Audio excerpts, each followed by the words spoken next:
Good afternoon, class. I'm Dr. Alexey Ulanov, and today we're talking about our midterm for the LIB100 class. I should mention that the exam is sort of take home.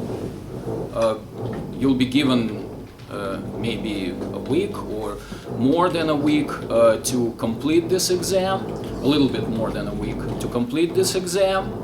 It'll be on the blackboard, and you can use any resources you want.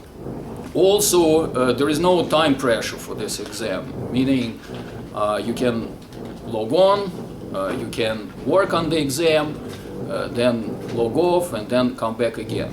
The questions are fully randomized, which means the questions are randomized and answers are randomized. So every student is gonna kind of have the questions and answers arranged differently.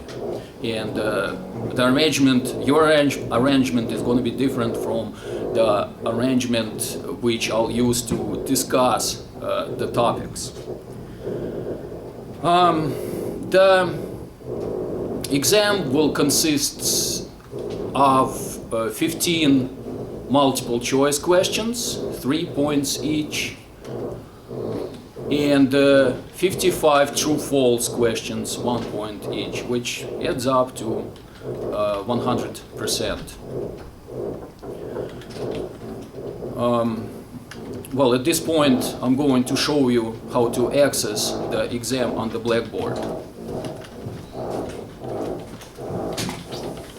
So, as usual, we all go to the, by the way, you should use the Google Chrome probably, because there were problems recently with Internet Explorer being used for the blackboard. So let's access the blackboard. One of the ways of accessing it is via the CUNY portal, cuny.edu, enter.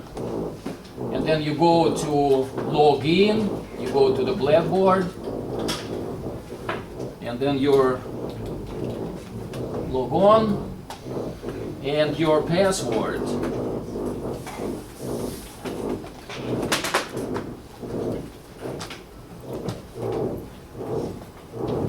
Okay, after you've done that, you find your class.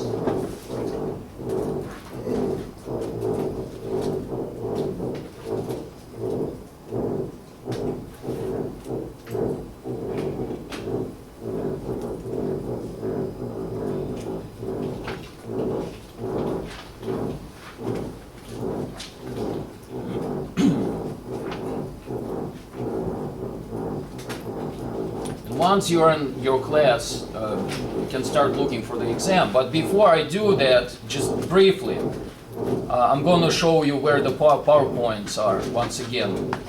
Course units. And you see, it starts with Unit 1. In the beginning of Units 1 through 6, with the exceptions of some units, but you'll see which one have it, which one don't.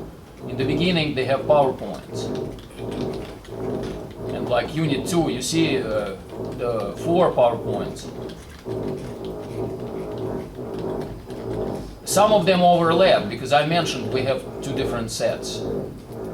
And say this one, I clicked on it, then you click on the PowerPoint, and this is what it looks like. Then you can click on slideshow from the beginning, and just continue studying. It should help you. Now the actual exam. Again, this is this pane on the left, this column on the left, and you would go to the tests and exams, then exams, then midterm. See, it gives you instructions. This test can be saved and resumed later. That's very important, meaning, as I mentioned, you can answer a few questions, log out, and then come back on another day. Then you click Begin button, and it begins the test. Peer-reviewed newspaper is none of these items: Boston Globe, Wall Street Journal, New York Times. So which one do you think is peer-reviewed out of these newspapers, students? Anybody? None of these. Why not?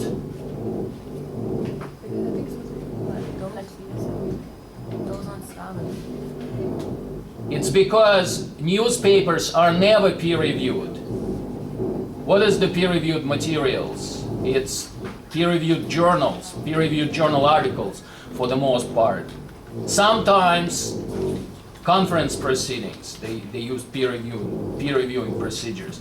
Newspapers never. And Wall Street Journal might be a little bit tricky here. Why Wall Street Journal is not peer-reviewed? Because it's a newspaper, it's not a journal. And the question is actually kind of tells you about that, because it says newspapers. So the correct answer is none of these items. Then you click on Save Answer. Some people complain that if you don't click on Save Answer, it might not get saved.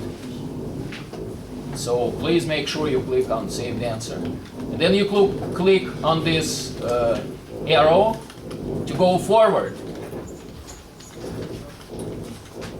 Now this is an example of true-false question. Propaganda is a search strategy. Is it true or false? Yeah, it is false, of course. Save answer, and you see it tells you the number of points you get for the correct answer. And then you move on to the next question. And so on. All the 70 questions are answered in the same fashion. And as I mentioned, we got two categories, the true-false and multiple choice. True-false, I guess the approach is easy. Even if you don't know the answer, you could take your chance, right? And you got 50% of probability of getting it correct. The multiple choice is a little bit more complex. It's only 25% probability of getting it correct if you select the answer randomly, which of course you shouldn't be doing. Given that it's an open book, even if you don't know the answer, try to find it. Try to find the correct answer. Generally speaking, about the test-taking strategies for the multiple choice, usually you can get rid of the two answers right away, because two remaining ones, they will be kind of more correct, have a better chance to be the correct answers. You can judge it right away. The two that you get rid of, they're more like nonsensical answers, or you could detect easily that they're incorrect. And then with the remaining two, you have to use your memory, use your knowledge, expertise to determine the correct answer. Or again, if that's not possible, I guess the final resort, you select an answer randomly probably, which is not recommended of course, and then you have a 50% chance of getting it correct, or incorrect for that matter. But sometimes some of these multiple choice questions, they could be more difficult, like all four of the answers might seem to be sort of correct. Then you have to choose the most correct one. Or if all four of them sort of seem to be incorrect, then choose the least incorrect one. That one will probably be the most correct one. This is just generally speaking about the multiple choice test-taking strategies. But The most important test-taking strategy is to study for the test, and we all know that, because we study for ourselves to gain the knowledge and expertise in the field. Okay, now a little bit about the subjects that will be covered on the midterm. Full text database. You should keep in mind that full text database is usually something like an online database containing the actual articles copied from journals.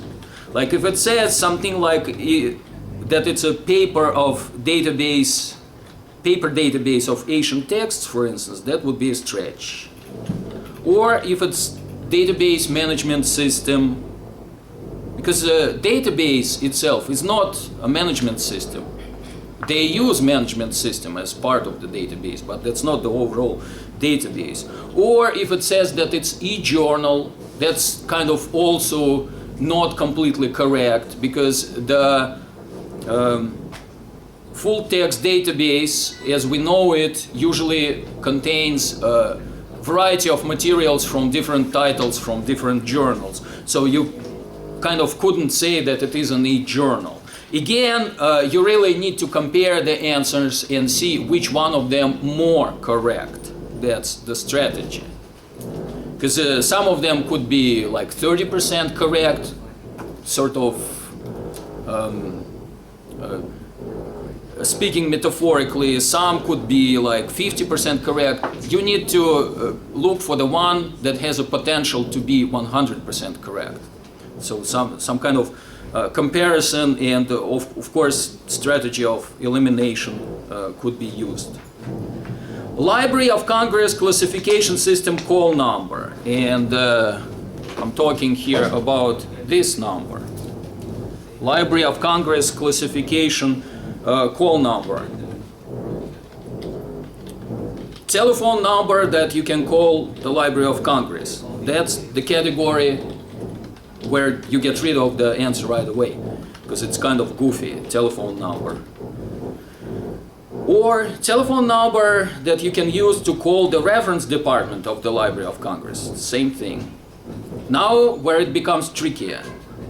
Code on the spines of the books in the Library of Congress, which is correct, kind of. And then another one. Code on the spines of the books. Do you see the difference between these two answers? One is limited to the Library of Congress. The other one is not.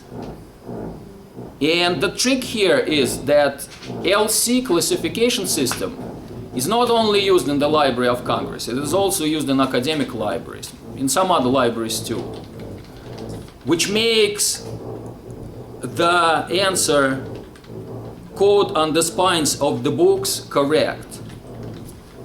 Because here's our book, it has an LC number, and we're not in the Library of Congress. So that's kind of an example of the logic for you. Information revolution happened, it's in the book, first chapter. It happened in the second half of the 20th century. If it says, say, ancient Egypt, that answer would be incorrect. Or late 19th century. Or when people stopped using papyri, for instance. Information literacy is.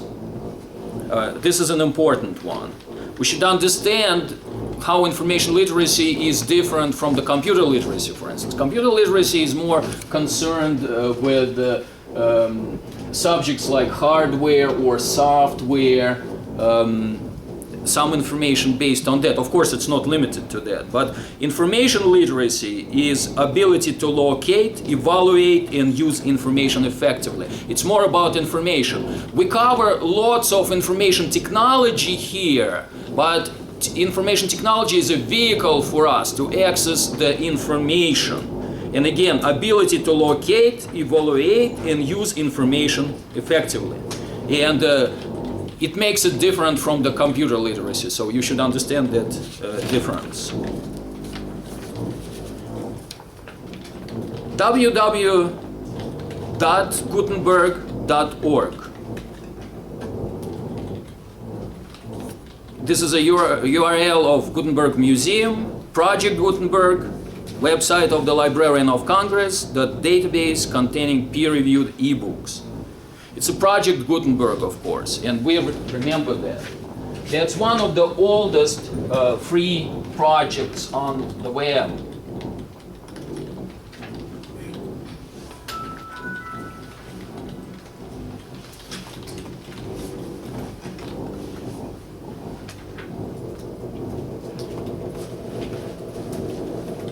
Gutenberg.org.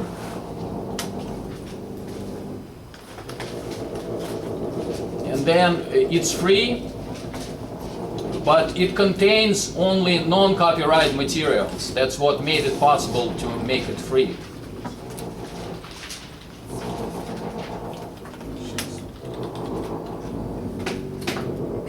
And here you can continue your search. It gives you files in different formats.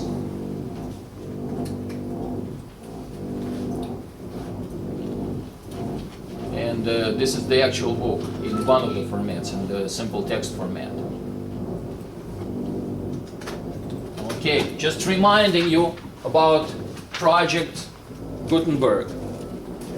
Now, public domain is, I really like this one, a pub in London, England with free internet access. Is that really public domain, guys? No. Non-copyrighted materials on the internet. How about this one? Yeah, that's it.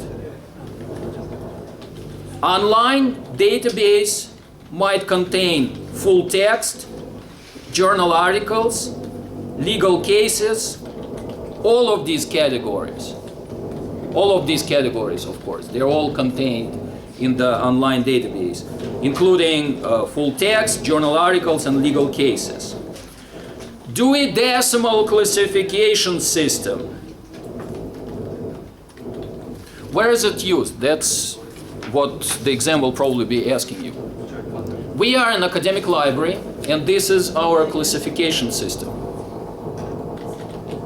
Is it Dewey Decimal? No, it isn't. It's LC, Library of Congress. And the major difference, how to distinguish them on the spot. Dewey Decimal is not just Dewey, it's also decimal. So it has to do with decimals, with the numbers. Their numbers stand for subjects. In LC, these letters, they stand for subjects in the beginning. Like this one is Z. Z stands for library science and other related fields. So again, Dewey Decimal is used in the public library. For the most part, it's not really 100% etched in stone. You can see like different systems, and you can see other systems, but predominantly in the US we use Dewey and we use LC. LC is used in the Library of Congress itself and in the academic libraries, and Dewey in the public libraries. But there are plenty of other libraries, they can use either. And there are some other classification systems too. And the one that we're touching in this class is SUDOC, Superintendent of Documents. That classification system is used in the government documents depositories. Boolean operators are and, or, and not. Those are Boolean operators for our purposes. Remember that truncation mark, while it is an extremely useful search strategy, we studied it, it's not a Boolean operator. Cloud computing. I really like this one too. Well, I actually wrote these questions myself, so I guess I like the authorship too. Cloud computing is computing in the airplane. computing while skydiving, computing on high altitudes, computing over the internet. And of course, it's computing over the internet. That's what cloud computing is. And the word cloud stands for the internet. It's a very old term, in fact, which was brought back to the usage again, to the common usage by Apple quite recently, maybe like about 3-4 years ago, something like that.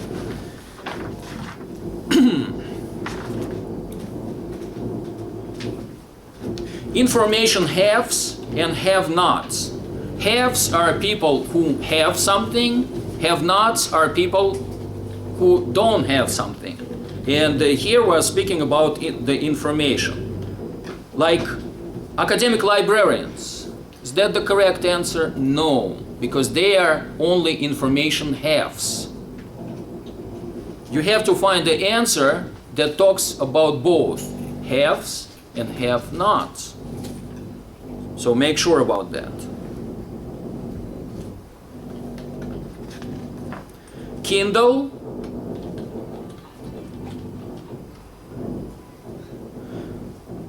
is, and now you have to find the correct answer for the Kindle. And we studied Kindle in the detail. We had an assignment about Kindle. So we all know what Kindle is.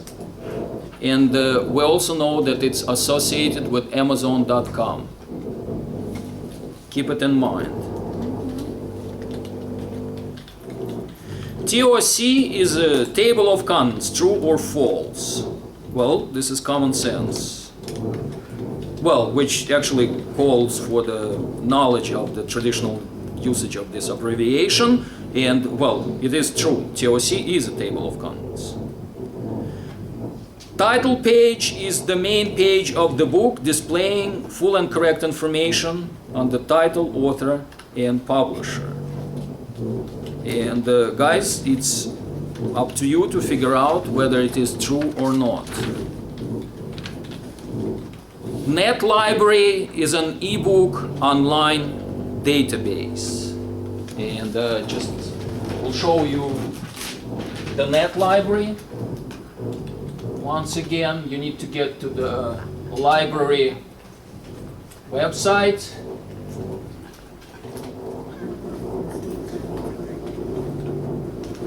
Then this pull-down menu that is familiar to you. Search all. And then you really have to scroll down to the bottom to the ebooks. Ebooks net library. Doesn't it look familiar? The interface, it's EBSCO, of course. Guys, net library is a great resource. I'm doing my usual search on Shakespeare. It's a great resource. But there is a slight disadvantage here. It's familiar to us because we are familiar with EBSCO. But you see, instead of the articles, we actually got ebooks here. But the disadvantage is that the number of people who can use the book at the same time is limited. Which means if some other people are using this book at this point, it won't be accessible, unfortunately. And you'll have to look for the book that is available. You see, you can do sort of streaming of the full text, rather download the full text. And you can download it for usage online too. Or you could go to the table of contents.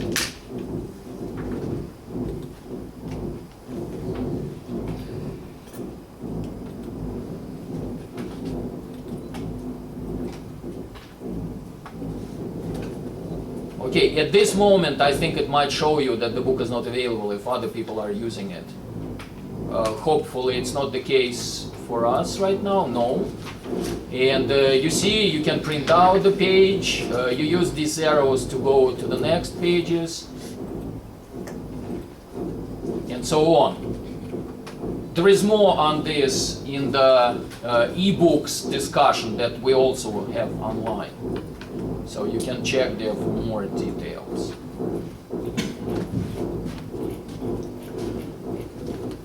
Nuke and EBSCO are aggregated online databases. True or false? This is a tricky question.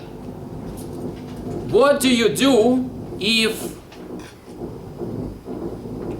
sort of half of this sentence is correct and the other half is incorrect? The whole thing is incorrect. So it's false, because Nuke and EBSCO are aggregated databases. EBSCO is an aggregated database. It's a family of various databases combined on the EBSCO platform. But Nuke is not a database. Nuke is an e-reading device, electronic book reading device. And Nuke is part of Barnes & Noble. It's offered by Barnes & Noble. It's sort of Barnes & Noble equivalent to the Kindle of Amazon. iBooks is an ebook database for iPhone, which is true. You're probably more familiar with its old interface, where it looks like a nice bookshelf and you click on it and then you click on the books. With the latest operating systems for iPhones and iPads, kind of it has a dull look. It doesn't really look like anything. But you still tap on the book and it opens the book for you. You can purchase the books. It cannot read it out loud for you like Kindle does. You can mostly read it with your eyes, but there is a very nice flapping the pages experience there. That's what I like the most about it. In old days they used to say like the advantage of the paper books that you can flap the pages. Now you can flap the pages with the books too, and the feature has been for quite a while there. I should say with the iPhones and iPads, if you wanted the materials to be read out loud, there is a way of doing it. You need to use an app for that primarily originally was started as an app for visually challenged, differently abled people, but it could be also used for reading materials out loud on those resources. Okay. Free Kindle reading apps are free ebooks for Kindle. Keep in mind, reading apps are not ebooks. They're programs to be used to find or maybe to display ebooks, but they're not ebooks. That's important to understand. CD-ROM is compact disk read-only memory. Well, that would be true because that's what it is. That's an acronym. Blu-ray is an internet protocol. Blu-ray is not really an internet protocol. It's more like external storage device.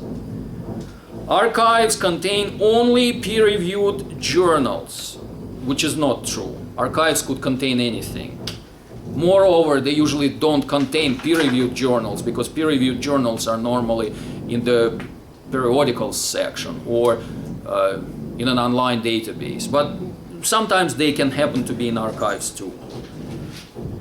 Microform is a technology-advanced online database. Microform is a technologically advanced online database. Used to be some decades ago. Nowadays, the advanced technology for an online database would be computer technology, not microform. And microform, as we all know, includes microfilm and microfiche. That you use usually paper, index a bunch of volumes to find your information, using author, subject, title strategies, and then it gives you reference to a particular microfilm roll or microfiche. Microfiche is like a rectangular sheet of plastic with little dots on it. When you magnify them, the dots become pages. And then you use the microform reader, which usually accept both the microfilm and the microfiche. Microfilm goes like on the reels, and microfiche, it has a special caret for it. You find your pages and you print them out. It is an obsolete technology. It's not an advanced technology. OPAC is always passworded.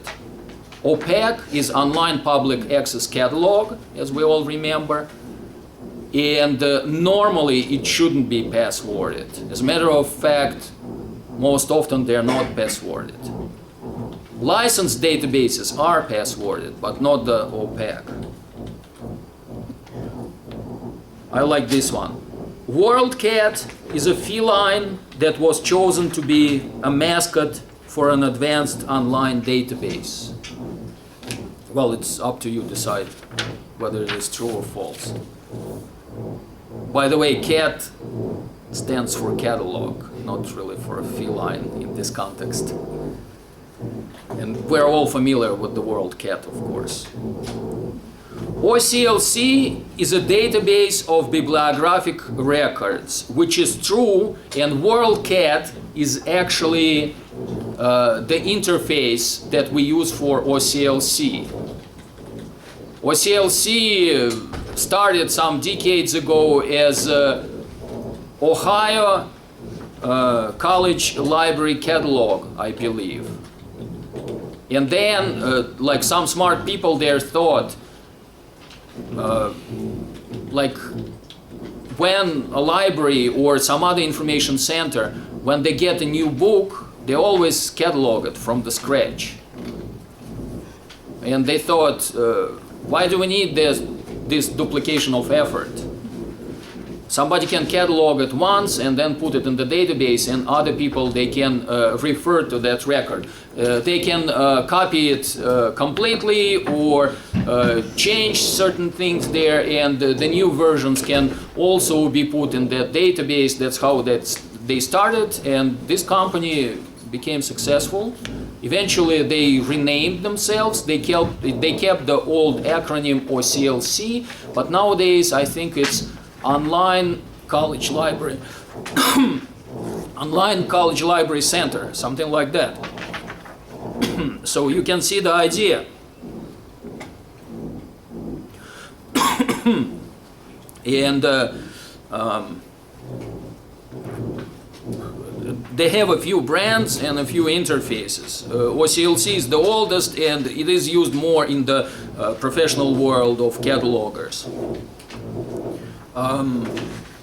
They also have First Search and WorldCat, and we are familiar definitely with the WorldCat. Current periodicals is usually a part of the library collection, and we all know that might be true. In many libraries they have current periodicals sections.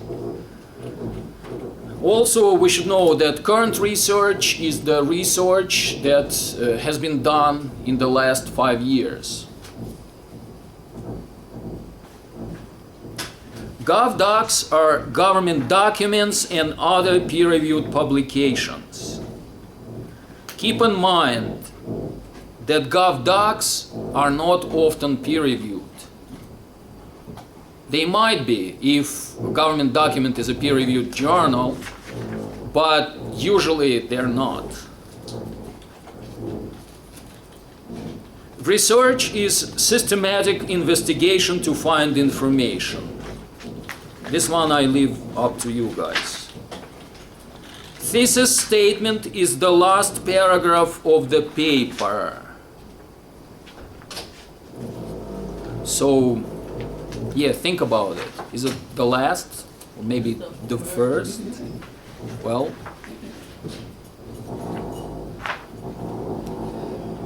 secondary sources are the original sources.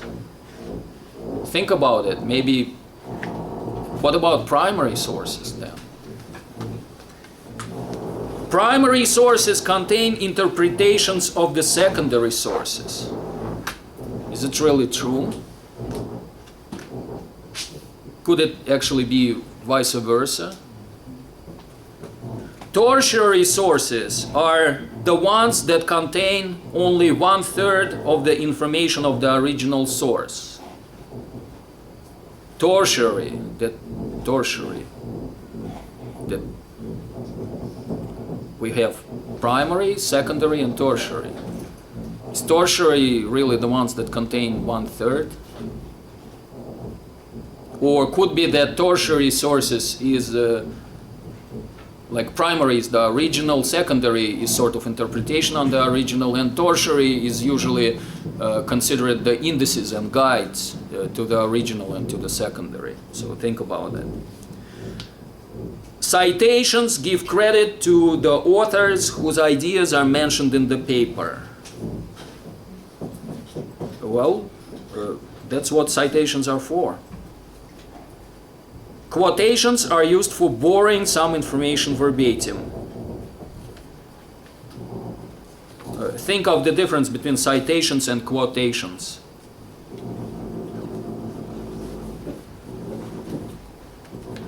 Plagiarism entails violation of intellectual property laws, which is true. Now, some sort of related concepts, but the questions might be a little tricky. Self-plagiarism is a misnomer. Guys, self-plagiarism is not a misnomer. If you recycle your previous work and say you might have given up your copyright on that already if it got published, but it doesn't matter if it really got published. So that'll be the self-plagiarism. If you include your own previous work in your other work, you have to cite yourself in the third person, like you'd be citing anybody else. Otherwise, it'll be self-plagiarism. And keep in mind that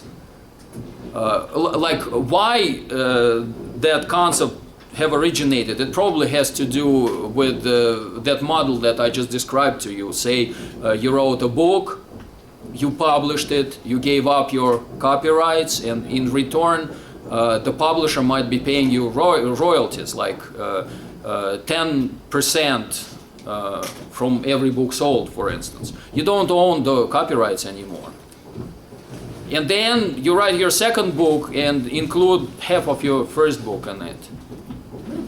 So you see, but you don't own that first book, sort of. You don't own the, well, you're still the author, but it's not that much your intellectual property anymore. It more belongs to the publisher, because the publisher holds the copyright on it. And that's the idea behind the self-plagiarism. But if somebody recycles his previous paper, that could kind of go into the same category. So self-plagiarism is not a misnomer.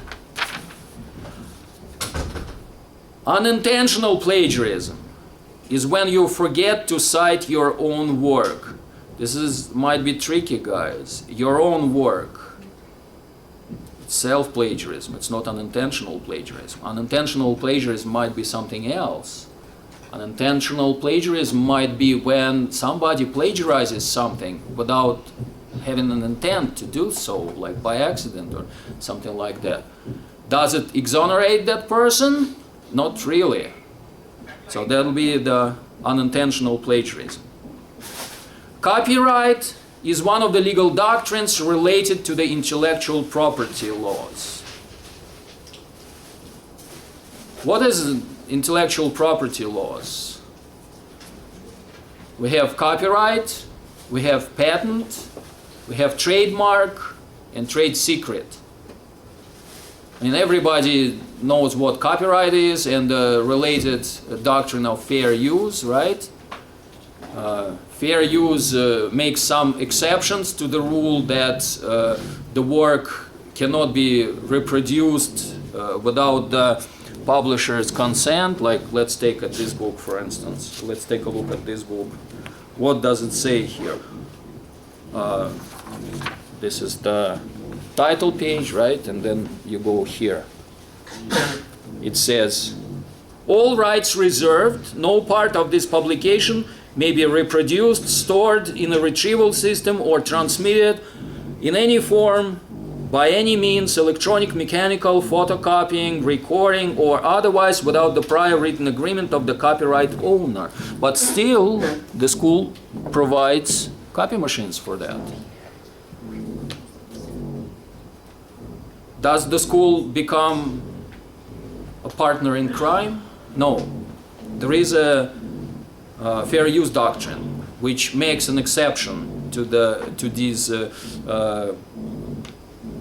copyright rules when it's a non-for-profit environment and the copying is done for the educational purposes. But there are lots of gray areas there. Patent, we know about patents. Trademark is like, say, swoosh, like of Nike, for instance. There'll be a trademark. There are different kinds of trademarks. And patent is like an invention that somebody registers. Trade secret is like Coca-Cola secret ingredient, or maybe some other KFC recipe, for instance. That might be a trade secret.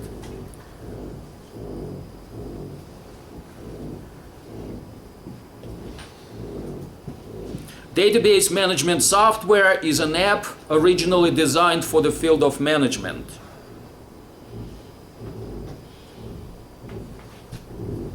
Just think about it. Do they really use database? Was it really designed originally for the field of management? Probably not. Could we really say that this is an app? I mean, maybe, but that's a stretch.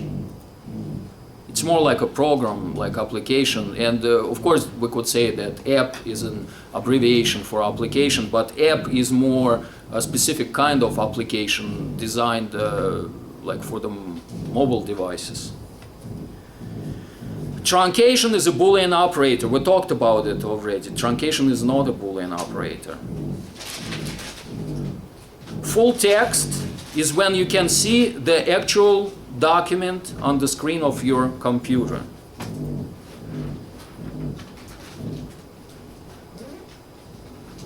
And that sounds to be true. Remember, like, we have limiters in the databases, and one of the ones we use often is the full text. We mark it and we limit our searches to full text only, and then all that information gets displayed on our actual computer.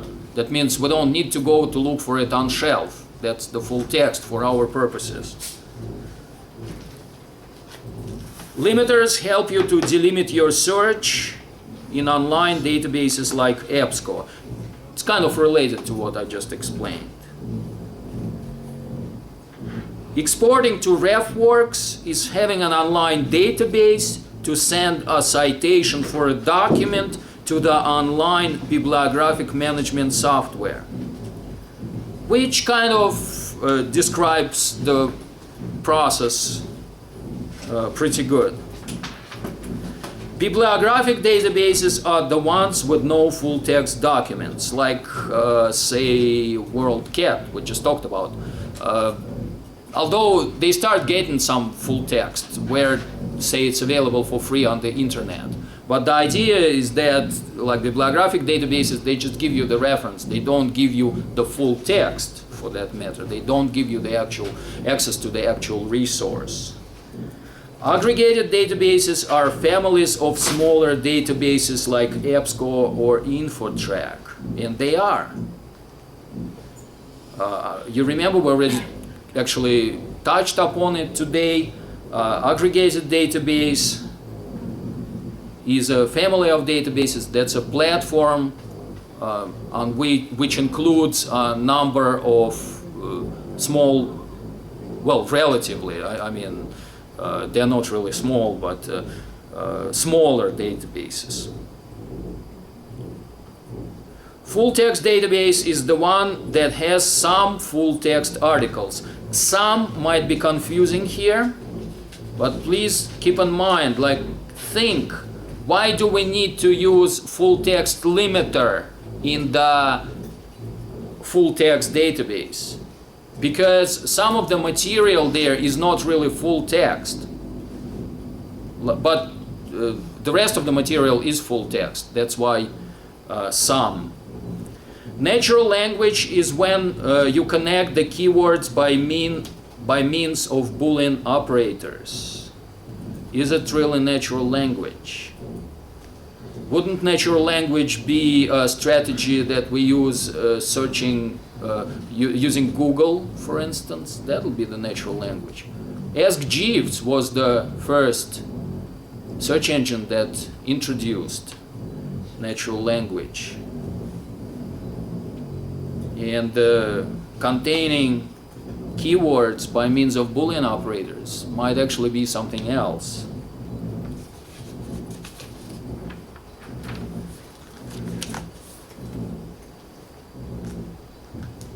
Hoax, H-O-A-X, is a Boolean operator. It's in the textbook.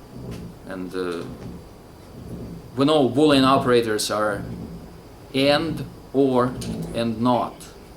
How about hoax? Deep web is a part of the internet that for the most part is not accessible by Google. What is deep web? What part of the internet can be accessed by Google? Maybe like 16%? Like oftentimes I get an answer like it's 100% or 90% or 80%. Well, it's not really that much, but the rest of it is deep web. And deep web is a party by invitation only for the most part. Those resources are usually passworded. That's why Google cannot go in there. Google works with the freebies on the service for the most part, which is a lot in its own right. Online databases, for instance, they're licensed resources, and they do sit in the deep web. And if you do a Google search, it doesn't really retrieve you articles from online databases. It might pick on some information on the top, like maybe abstracts, if they're displayed somewhere. But it doesn't give you access to the deep web. LAN is a local area network. Like these computers where sitting at right now might be LAN. WAN is a wide area network, like CUNY wide network might be WAN, W-A-N. TCP/IP is the protocol used on the internet. We're all familiar with that, of course. That is the protocol used on the internet, TCP/IP. FiOS is the latest technology for connecting to the internet. FiOS is fiber optics, right? Fiber optics. And in our area, we got Verizon FiOS. I believe AT&T also has FiOS, and I think it's like in Connecticut, maybe something like that. AT&T has the FiOS. FiOS, what's the difference between fiber optics and cable? Cable also uses fiber optics, but the fiber optics there usually go only to the central hub, and from the central hub they use the traditional coaxial copper cable, which slows down sort of the process. But with the FiOS, with the fiber optics, it goes fiber optics all the way to your apartment. DSL is the same as dial-up. Well, dial-up is much older way of connecting to the internet. I don't know if anybody still uses it, but DSL is kind of a also a way of connecting to the internet that utilizes the telephone lines, but it's much faster. Client-server model cannot be used for word processing. Client-server model cannot be really used for the word processing. Like if we think of the traditional Microsoft Word, it's not really a client-server model because it's usually loaded on our computers, right? What is client-server? It's our computer is a client and server is located somewhere remotely. That'll be the client-server model.